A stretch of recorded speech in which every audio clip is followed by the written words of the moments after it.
I had the unique opportunity to visit Kiev, a city of about 3 million people. And I brought a camera with me to show you how Metro Detroiters are making a difference half a world away.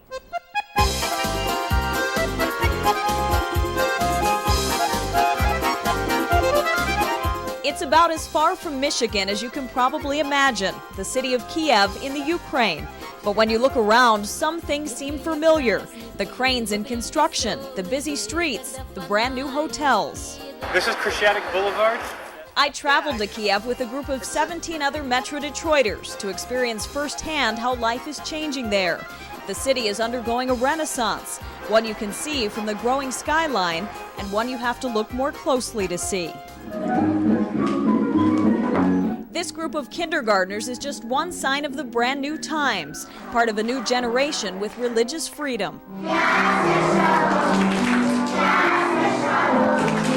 They're students at a Jewish school, something that was against the law just a few years ago.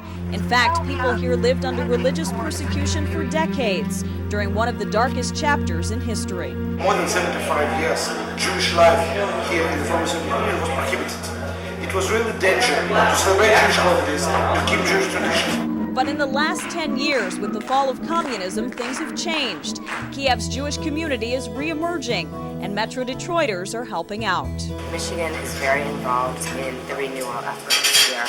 Amy Jablin, who happens to be from West Bloomfield, works for the Jewish Federation in Russia.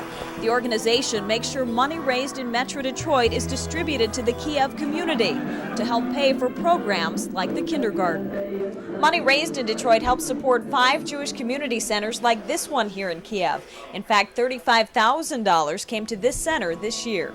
Other funds pay for a youth program for college students. A group of them had dinner with us and explained they are now teaching customs to the older generations. We are giving this tradition to our parents. No, the parents are giving to us.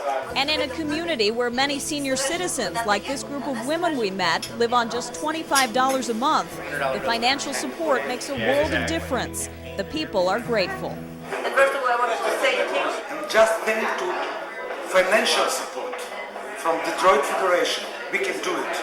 We can reach more and more Jewish students.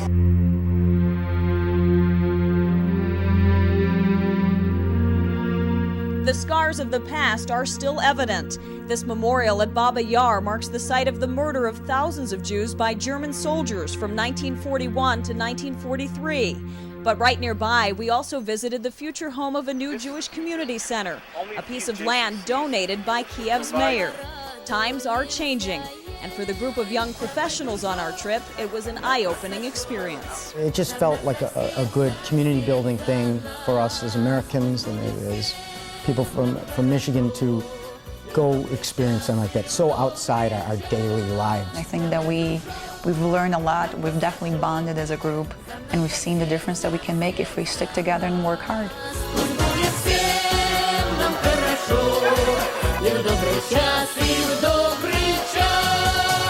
The trip was made possible by Jim and Nancy Grosfeld of West Bloomfield. They created a leadership program that will take other trips like this in the future.